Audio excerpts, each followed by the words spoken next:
Hey there, it's Chris A. Jackson, and I'm going to be doing a little reading for Falstaff's Halloween party on Continual. And for this year, I'm going to be reading an excerpt from my novella, Deep Gate. The text is probably backward, but that's a Arkham horror novella that I wrote some years ago. And it's currently available. This is a limited edition novella hardcover, beautiful little book, by the way, and is out of print, but the rights have been sold to Aconite Books, and it can be purchased in the compilation Dark Origins from Aconite Books. I'm going to be reading a chapter from the novella, chapter 4 of the novella, and the story is about the primary character is Silas Marsh, one of the Marsh family. It is Lovecraftian horror, of course, and it is set in Innsmouth. This chapter is set in Innsmouth. Preface to this, Silas and a librarian, um, Abigail Froward, have discovered a book that foretells the end of the world, and the book keeps changing dates. But they have found that the location of this event, this world-ending event, is going to happen at Devil Reef, which is off of Innsmouth. And chapter 4, which is entitled Innsmouth. The old rattletrap Abigail borrowed had nearly pounded Silas's backside to jelly by the time they crossed the last bridge into Innsmouth.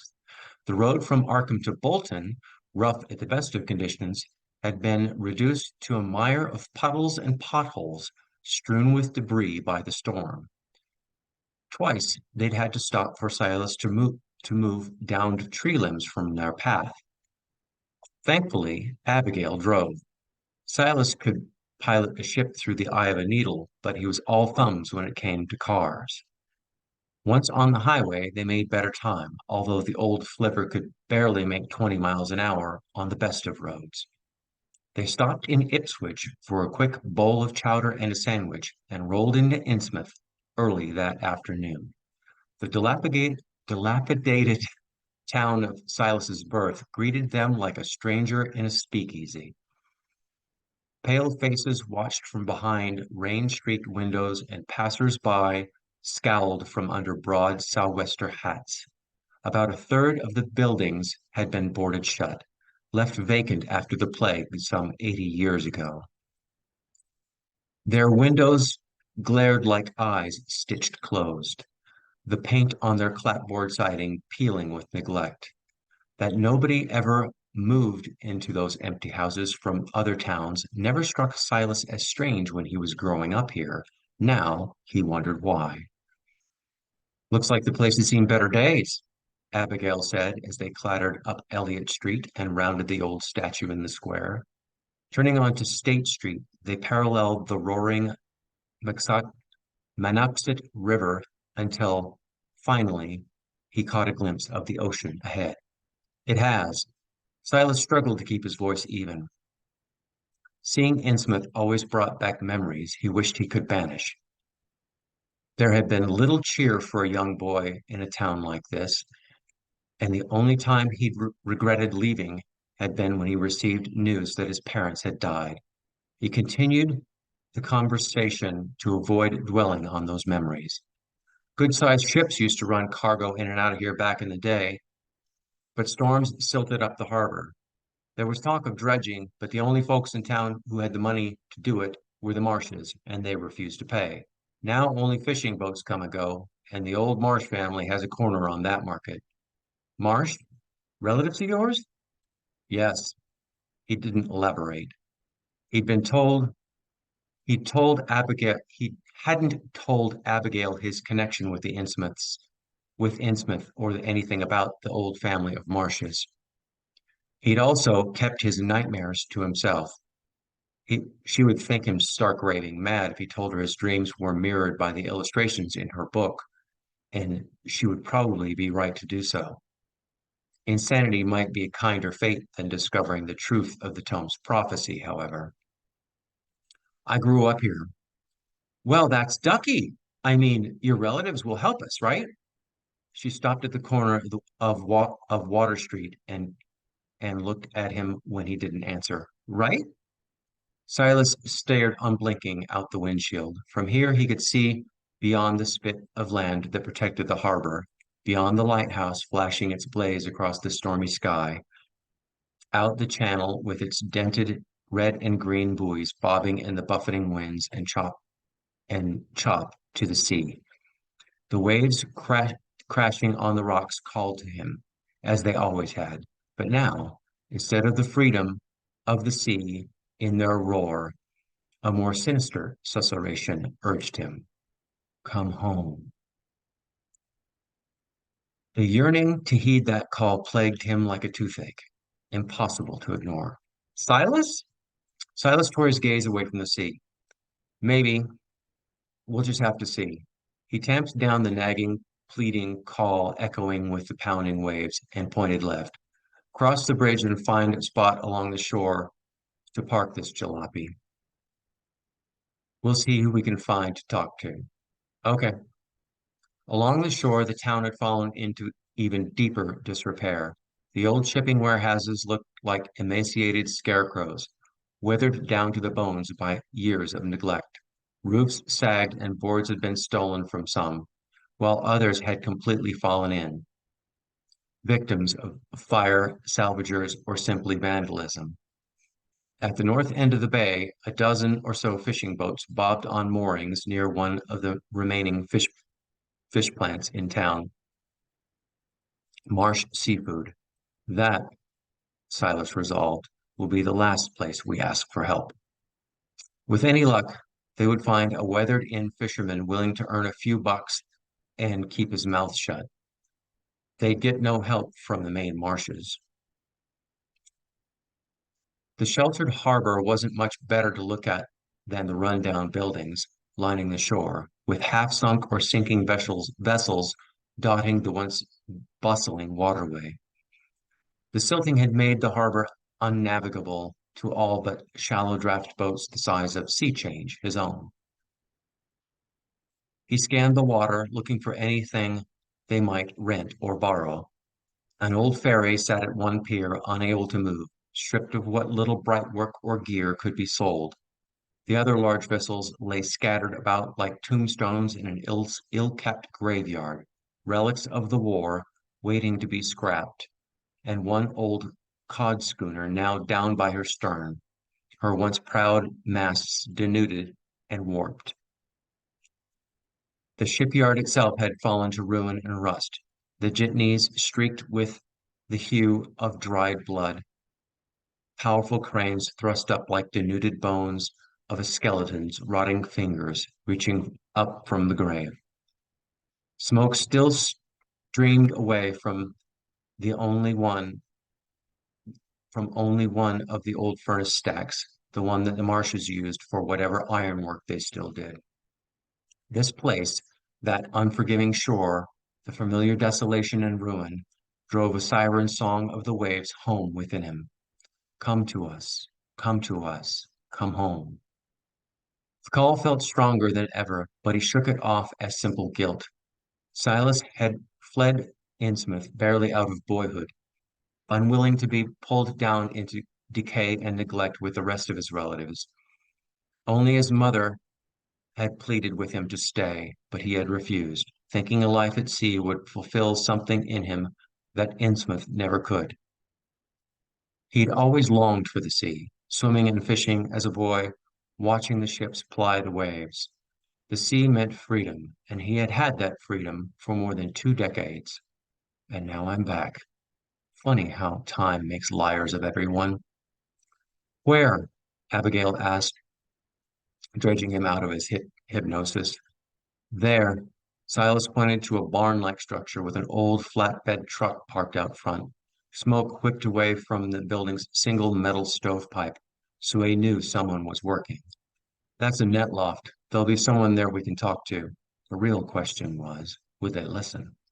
Sure. Abigail pulled over, set the brake, killed the engine, and reached for her newly purchased umbrella. to replace the one she'd lost when they'd met. It's possibly, it's probably best to let me do the talking here, Abigail. Silas gave her an imploring look. Folks around here are standoffish. If we start telling them about books that change and prophecies of the end of the world, we won't get anything but blank stares. All right. She didn't look happy about it, but nodded. What are you going to tell them? I've been working on that. He shrugged and reached for the door handle. Just follow my lead. Okay by me. She opened the door and stepped out under her umbrella. A quick splash through the rain, and Silas stepped inside the open loft door. Rain drummed on the roof, echoing hollowly within. The air hung thick with pipe smoke, the faint reek of fish, and the acrid tang of overcooked coffee. Mounted nets, crates, buoys, coils of line, and various fishing gear littered the loft's periphery, so thickly that one could barely see the walls. In the center of the cluttered space, wide mesh gill nets hung up from blocks and tackles overhead. Four men sat on crates there, net needles darting in and out of the mesh, wielded deftly in thick, calloused hands. Afternoon. Silas's greeting drew disinterested glances from three of the men, grizzled old faces beaten into lines of gray by lifetimes on the sea.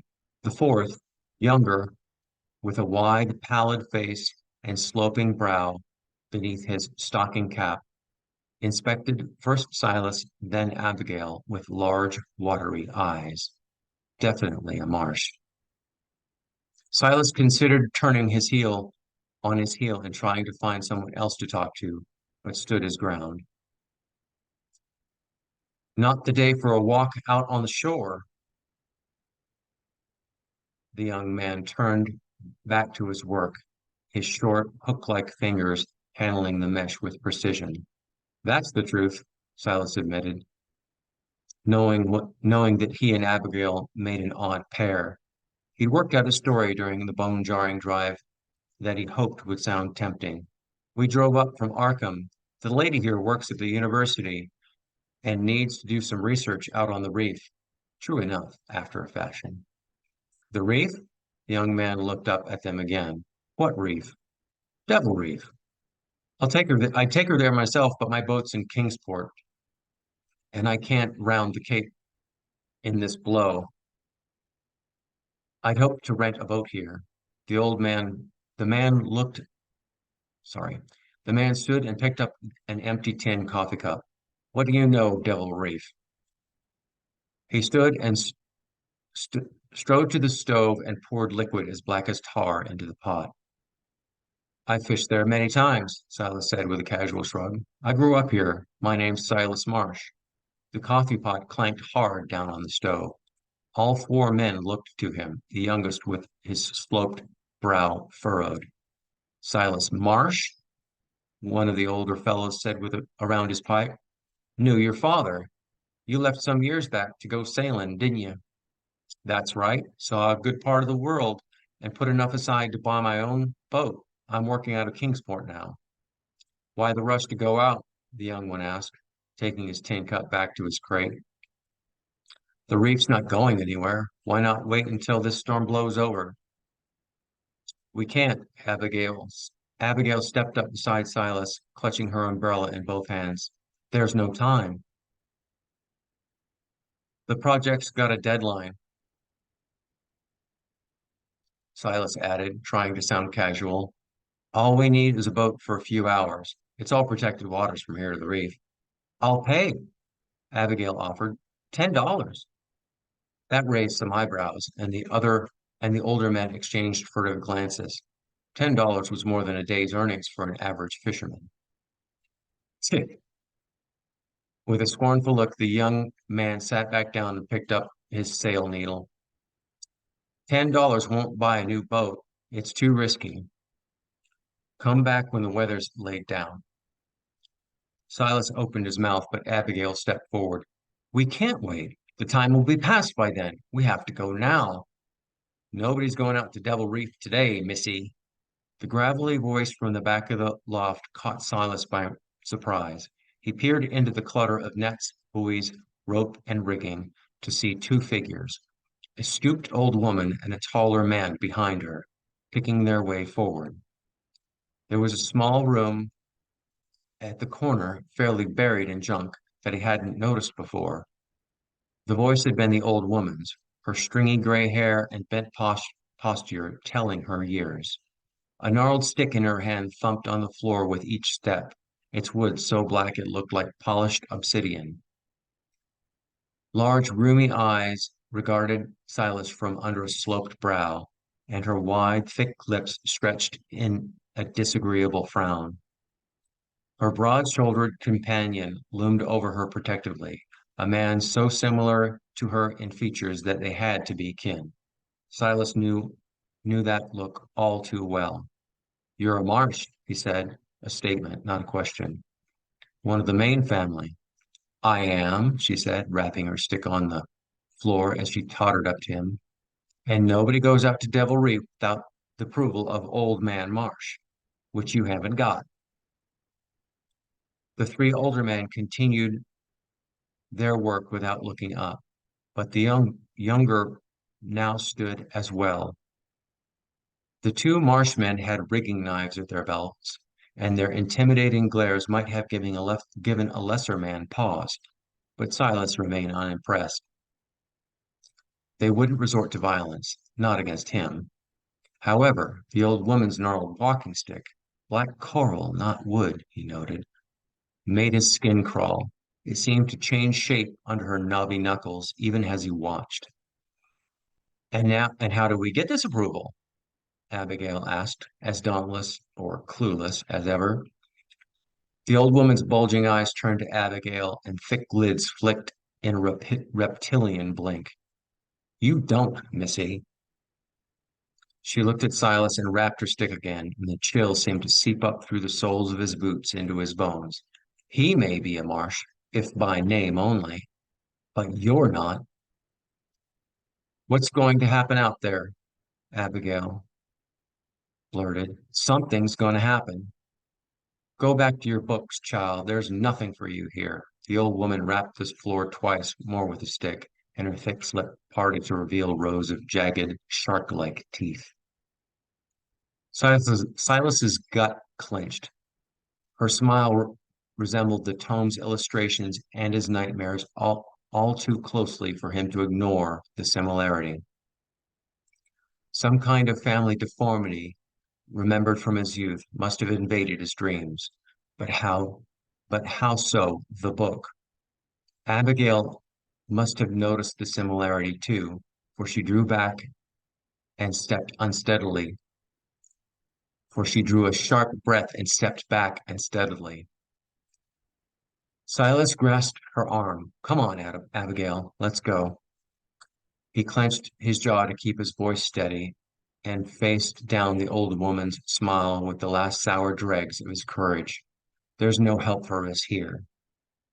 Abigail let him usher her back to the car. She forgot to open the umbrella, and the rain soaked her before she settled into her seat and closed the door. He cranked the car over and got in the passenger side to find her gripping the wheel in white-knuckled fists. "What in the name of—" Abigail's voice quavered like a loose shutter in the wind. "Just drive." Silas glanced back at the open door to the sail loft. The old woman stood there staring at them, the two marshmen looming over her shoulders. "Just turn around and drive." "Yes." Abigail ground gears and wrenched the wheel hard to the left. They lurched around with astonishing speed, as if the car itself longed to be out of this place. Silas couldn't disagree. He glanced back to see the Marshes still staring at them from the net loft door, watery eyes, pallid faces, wide mouths. What was I thinking to come back here? Tell me what the heck just happened. "I'll explain." He pointed straight ahead as they rumbled over the bridge. "Drive straight along Water Street until we're out of town, then find a place to pull off. You can see Devil Reef from the beach." "Fine." They bounced along the shore road for a quarter mile. To their left, the raging nor'easter broke hard on the rocks until finally The riprap gave way to a wide, sandy beach. Silas gestured to a turnout, and Abigail pulled the jalopy over. Pardon me for a second.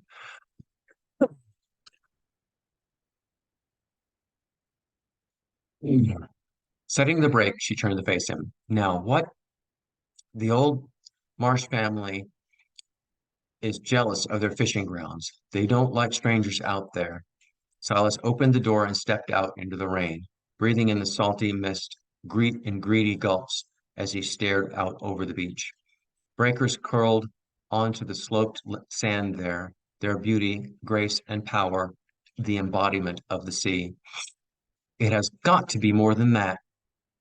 Abigail joined him, gripping her umbrella fiercely against the greedy wind. That woman, her face, that's the old Marsh family look, the main family anyway. Silas clenched his hands and let the cool rain wash away his anxiety. There are stories about them, about Devil Reef. I don't know how much of it's true and how much of it's just made up to run off strangers. I'm only third cousin to the main family. They run the only fish processing plant in town and pretty much call the shots. They came into real money somehow, more than just from fishing, and they own damn near every going concern in town. They've been known to run off other fishermen who set their nets and long lines along the coast hereabouts. That old woman's one of the main family. Silas strode down the rocky incline to the beach, the crunch squeak of the sand beneath his boots, stirring memories from his childhood. But Abigail, teetered after him in her impractical shoes. She seemed to know why we're here, and why was she so protective of Devil's Reef? That's it. Silas pointed across the waves, through the mist-laden air to the thick line of white just below the horizon. That's Devil Reef, about 2 miles out. It's protected. It protects the approaches to the Innsmouth from the ocean swells, so there's no danger in taking a boat out from town. But no sensible captain would round Cape Ann in this weather, and she knows it. All she had to do was say no boat would leave the harbor, and we're done here.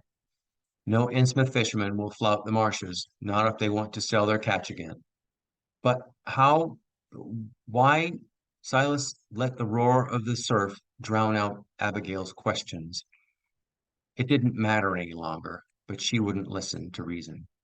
The crashing waves thrummed up through his legs, their rhythm syncopating with the beat of his heart. I swam here as a boy. Come home. Silas breathed in the mist like a tonic, taking in the tremulous roar like music, letting it infuse him. I would swim for hours just to feel the water. Come. They're my best memories, being in the sea, feeling the waves. Abigail's voice yammered on behind him, but it was of no more importance than the squawking of seabirds. Be with us. Your time is nigh. The sand squeaked under his boots. Yes, now, finally. A gull screeched, or was it a voice? But Silas ignored it. Coolness enveloped his feet, his legs, refreshing, welcoming. Come home. Something tugged at his arm, tearing at his shirt, but he pulled away. The sea. That's all that matters. The only thing that will ever endure forever. Pain lanced through his back as something sharp poked him. Silas whirled, flinging out a hand to fend off the attack. He snatched the tip of Abigail's umbrella and stared at her in shock. Silas! Her eyes widened and focused past his shoulder. She released the umbrella, turned, and ran as well as she could, slogging through the knee-deep surf in her sodden dress. What the hell? Silas looked down. He stood thigh-deep in the ocean, with no recollection of having waded in. A bone-jarring roar rose behind him. Silas ducked into the massive curling wave, but the power of the sea would not be so easily thwarted. It flung him down like a rag doll, smashing him into the hard sand. He went limp, knowing better than to fight that power. Come to us. The call tore through him with the cool embrace of the sea, a vision of welcoming arms, webbed hands. He came up sputtering sand and spray. The wave receded, its greedy grasp dragging him back into the sea, but he crawled forward, lurching up to stumble onto the shore, the siren song fading from his mind. Silas! Abigail was there, gripping his arm, shaking him, terror honing her voice like a knife. What in the hell were you doing? He coughed and dragged in a breath, glancing back over his shoulder at the sea. Come to us. No, don't you dare! Pain lanced through his shoulder as her nails latched on hard. Don't you dare do that again. What?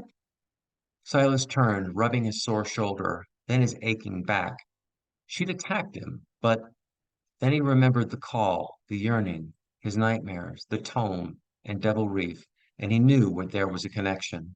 But what connection, other than utter madness, he couldn't fathom. God in heaven. His knees folded and hit the hard sand. What happened to you? Abigail's hysteria seemed tempered now. Were you intending to swim out to Devil Reef? No, I lost myself for a second. She'd never believe him if he told her his nightmares and the siren song pulling him in. She'd think he was stark raving mad. I remembered swimming here as a boy, and come on. She tugged at his arm. You're soaked, and you owe me another umbrella. I, Silas glanced again over his shoulder at the sea. Its call still pulled him, but he could resist it now. He staggered with her back to the car and hurled himself into the seat. The door thumped closed, dulling the siren song of the surf. I'm sorry. I don't know what came over me. Well, never mind. Abigail jammed the shifter into gear and wheeled the car around. We've got to figure out another way to get out there. Something's happening around here, and you decide to take a swim in the middle of a storm corroborates my theory that it's affecting us both. Yes, he couldn't disagree, but had little more to add. They couldn't get a boat in Innsmouth and couldn't take sea change around the Cape in this weather. They were done. There's nothing to do. There was nothing to do but go home. They drove in silence. Silas thoughts running in circles. What would have happened if Abigail hadn't broken his trance? Would he have drowned in the surf, unable to help himself? Why did he feel that the answer to the connection between his nightmares and the tome's prophecy was to be found out on Devil Reef? What next? Abigail asked. Sorry, but my kitty's going to try to join me here. What next? Abigail asked as Arkham hove into view. Next, he barked a laugh and wiped the salty grit from his face with the sleeve of his sodden shirt. I have no idea, Abigail. Well, the end of the whole world is looming, and we know where it's going to start, Silas Marsh. We have to do something. We can't just run away from this. Abigail's old determination was back, and it infected him like a fever. No more running. We need to think. Yes, we do. And I need a drink. If you mean something stronger than coffee, I'm with you. He looked at her with surprise. Really? Yes. Abigail swallowed hard and nodded. The end of the world works, the end of the works of man, Silas. Hell yes. He pointed to a diner as they neared the edge of town. Join me then. Maybe we'll come up with an idea. So that's chapter 4. I think there's 8 chapters in this, but our heroes do make it out to the reef and find something utterly terrifying. So, thanks very much for listening. Have a great Halloween. We have a nice foggy day up here in the mountains today. It fits the Halloween motif quite well. And have a great holiday. Check out the Misfits website, Falstaff Books. I have 4 books with Falstaff now, 2 more coming. And have a great day.